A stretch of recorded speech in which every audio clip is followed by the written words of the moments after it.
Happy sunset. Daily dose of growth today. There's two main things that I've learned pretty much since moving to this island.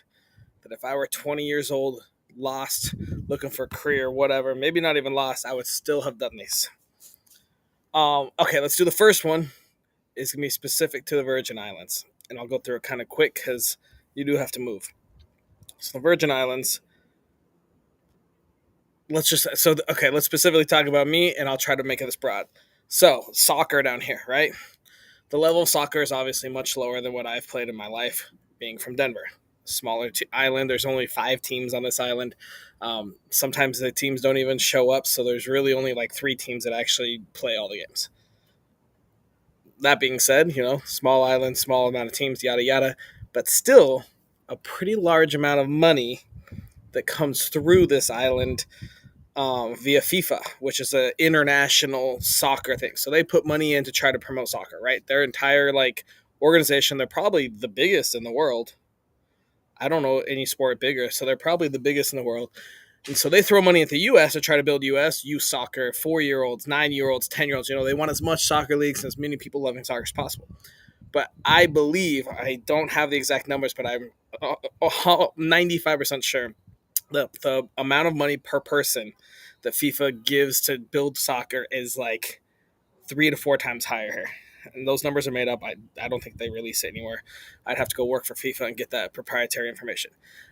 But in order to throw our league, we have one league, right? In Denver, there's 30 leagues.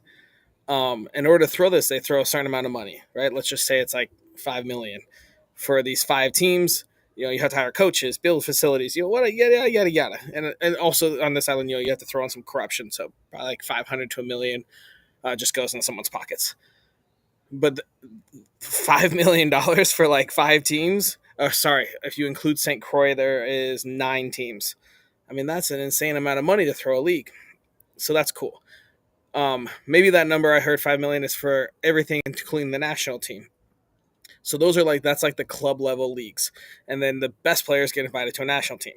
Now, to be on that team, here's the trick that I didn't know. And here's a trick if you have children or plan to or anything. I guess I won't say all because I haven't been to them. But as far as soccer goes, and I believe it's tennis and I believe volleyball, they recognize these islands as like another entity. So as far as FIFA World Cup rankings, they rank all the countries and how good they are in soccer. United States is like 11th or something like that. But then there's also United Virgin Islands, the U.S. Virgin Islands. We are like 208th. So we're considered a different entity according to FIFA, even though we're a territory of the U.S. So we have our own team, which is cool. So there's like a 5-year residency, and at this point, I'm fucking old as fuck. And I think I have 3 more years of residency, so the odds of me playing are probably not very high. But had I known this, I went to Italy, played in Italy, and that was probably the height of my career when I was like 20, 21, and then I had my second knee surgery, and so that was probably ended it. Whatever, probably mental blocks, yada yada. But I was also starting businesses, so soccer was not high on my list. But if I were 2021, I wish I still would have gone to Italy. But had I known to come down here, if I'm a young tennis, volleyball, whatever sport, lacrosse, actually, the lacrosse team down here gets funding, and there's only like 20 of them, and they get funding to go to like New York and take trips. I mean, I'm about to take my U16 boys that I coach. We're going to 2 or 3. I think we have an island coming here. We're going to an island or something like that. So bottom line is, if you're young and you're in sports or any sort of club or anything like that that's on this Virgin Islands, they're building a new skate park. There's like 10 skateboarders down here, and they collected funds from Tony Hawk Skateboard International or some big skateboarding company or whatever that wants to promote it, and now they're building like a $2 million skate park. So I guess the bottom line is, it's way easier to do things here, and big organizations. My expertise is in the sporting industry. Fencing. I've never fenced in my life, and they want to send me to Ecuador to go learn how to be a coach to fence. That's kind of the point I'm trying to prove, is there's just a lot of money per person coming in here to build and grow things in the Virgin Islands. A lot of these, like FIFA and these big sporting organizations just kind of throw money, and they're like, Go build fencing, make it really popular there. And they're like, all right, who wants to be a fencing coach? I'm like, free trip to Ecuador? Well, let's do it. So that's one thing I would have done in my 20s. I'm almost sure that Guam is similar to that. Puerto Rico is similar to that. So if you're young and you want, you're not going to make the top team in the U.S., come down here and you can go play for the U.S. Virgin Islands or go to Puerto Rico or Guam. But Virgin Islands is way better. I did a lot of research. All right, number 2.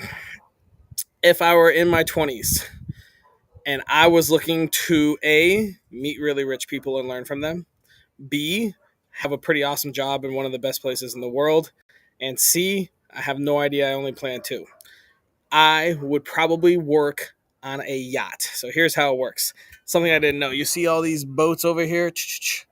So when you charter them, you'll start small on like a, I don't know, 40, 50 person yacht. They have day charters. So you just go out for the day. You go around. There's a captain and there's usually someone that like cooks and then maybe someone that helps, maybe a 3-person depending on the charter company.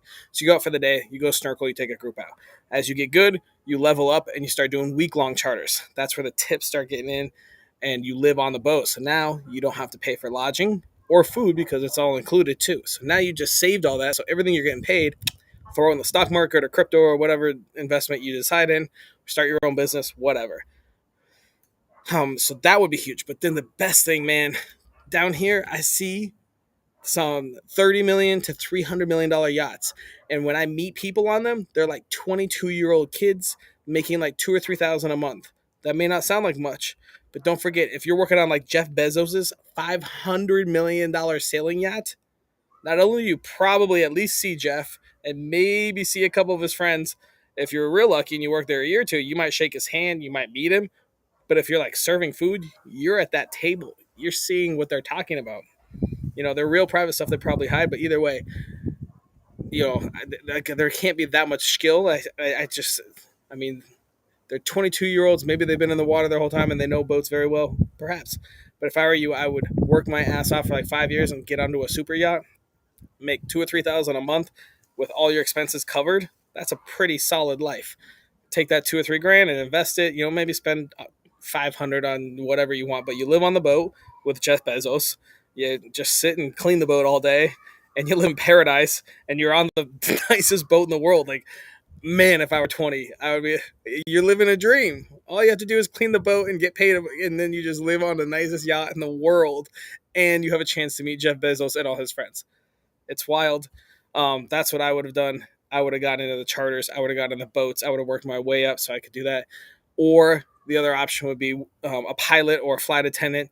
You can travel, you work your way up, and eventually you can fly little planes around these islands, which is really cool. I have a couple friends that just go back and forth, pick people up, cargo, whatever, so they get to see all these little islands. And so I have people that are international, so they go fly to the Netherlands, and then they go down to Italy, and then they come back. All sorts of fun stuff. But those are the 2 things I would have done differently. I would have come down here and started registering my kid, or started registering as me.